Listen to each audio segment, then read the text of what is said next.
My name is Xavier Davenport. I go by he, him pronouns. My story begins here in San Francisco. I started off between the ages of 3 and 5, feeling that I was different. My family understood me to be a female, and people around me saw me as a little boy. I saw myself as a little boy. And it was really conflicting and really hard to deal with in life because they didn't want to deal with the fact that I saw myself as a boy.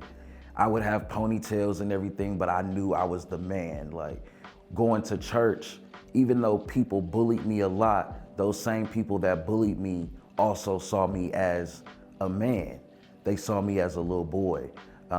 Girls would always flock to me or come to me wanting to play house. I'm always the daddy, you know. It was never a question like what role anybody played. I knew what role I was. They knew what role I was. When I was 5, I learned how to stand and pee by myself. I think that's when it really clicked to me who I was, and it made me realize that what my family was saying was definitely not true. People, you know, at church would always like make comments or say things.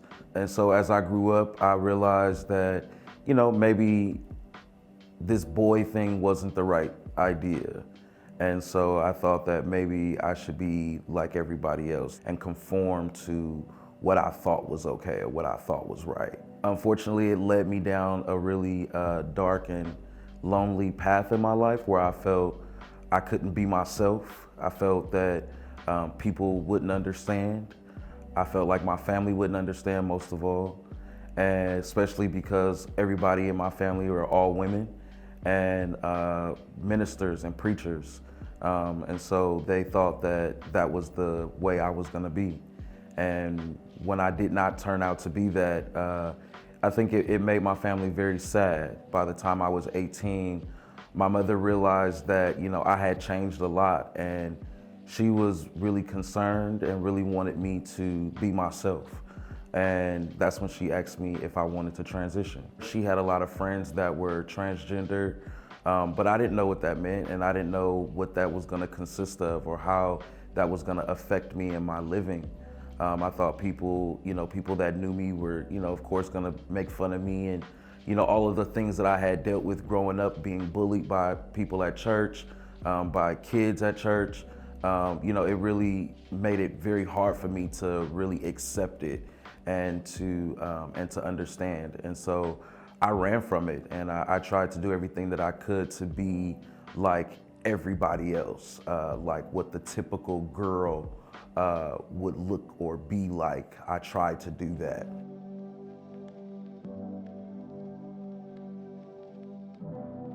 I found joy by smoking and drinking and selling drugs because I felt like that's where I could be myself. Me being a drug dealer, selling weed to people, selling dope, down here in the TLs, I felt like that's what made me seem masculine and people respected it. Nobody ever questioned it. Nobody said anything about it. You know, I was just, to them, a hard-ass person. So it was just like, oh, it's good. But after a while, that wasn't really getting it anymore. It was like, you know, I could smoke myself as high as I can, but it doesn't change how I feel once the high is gone. I did not accept myself at all. I hated how I looked. I hated what I wore. I hated how it fit on me. I had become a personal trainer so I can be muscular and achieved it, but still didn't like how my body felt or looked. And so I continued to hate myself and continued to do drugs. I just tried to focus on other things like work and trying to just stay away from the whole gender identity aspects. I drowned myself in work so much that I had a mental breakdown at work. And I was 27 years old. I couldn't take it any longer. And I had to just live my life the way I felt like it should have been lived. I couldn't no longer live this fake persona as if as a lesbian or as a stud, for some people, or AGs, however they call them. I couldn't live that life anymore. It didn't feel fair to me. I still felt like I was living in a closet, and I didn't want to do it anymore. I wasn't a person to talk to my doctor about anything that I felt or anything that was going on with me. I decided to just, open up and talk about it. And my doctor began to help me medically transition.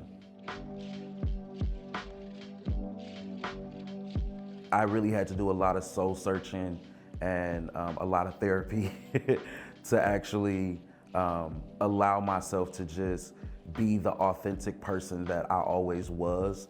It was times where I would just have to be quiet in settings because I didn't know how to be. I didn't know what myself was anymore. And so it was a really, really tough time for me. And I feel like it still is at moments, but I feel like I've grown so much in who I am that it makes me feel way more comfortable with being around people. I work in community as well now because I wanted to feel more connected to community and helping people. I help people get connected to doctors for HRT, for mental health, and for anything else that they possibly need, whether it's transportation or somewhere to stay. I used to work down here, downtown area, making a lot of money and not having to worry about anything. But I knew that something about working in corporate life wasn't right. I felt my community was not getting the proper love or respect that they needed to continue to thrive and to move forward in life.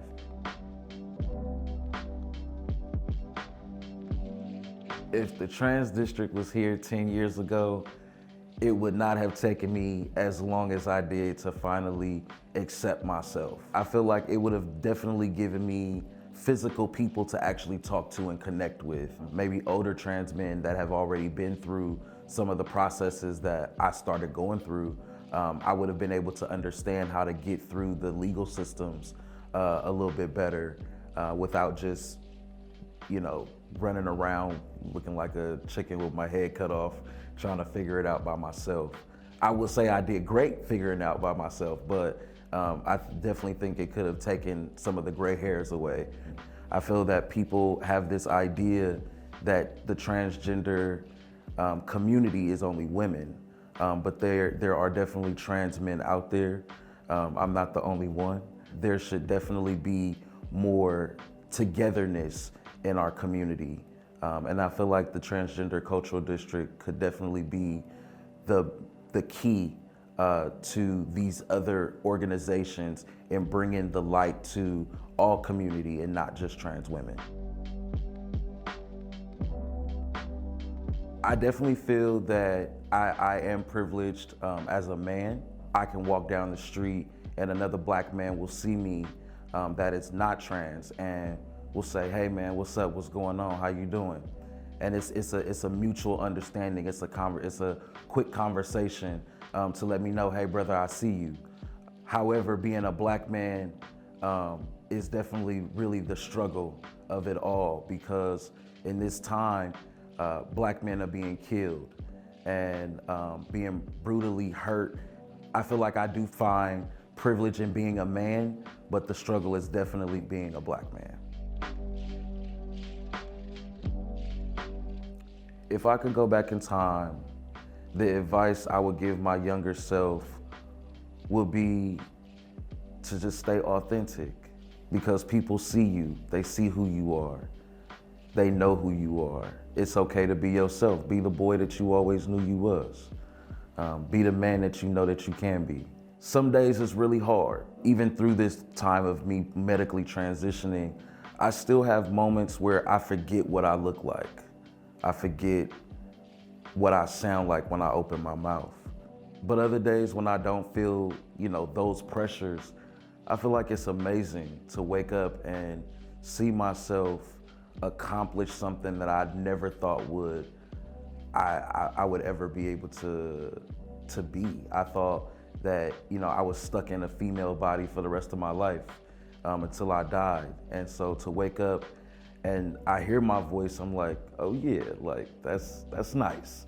Or I look at my face and I see my beard and I'm like, yeah, like I made the right decision. It lets me know that I did something for myself. It lets me know that regardless of what experiences I've had, it allowed me to finally get to the place that I wanted to be.